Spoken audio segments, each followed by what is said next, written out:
সেই চারণটি উচ্চারণ করতে চাই, উলাইকা আবাই ফাজিনি বিমিথলিহি।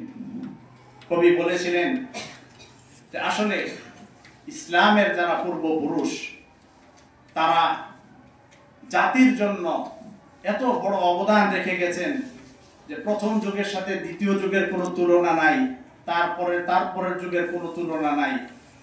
আপনি দুনিয়াতে যত বিপ্লব হয়েছে এই পর্যন্ত এবং ভবিষ্যতে হবে, আপনি ইসলামের চেয়ে বড় কোনো বিপ্লব এই মানব সভ্যতা দেখে নাই আর কোনোদিন দেখবে না।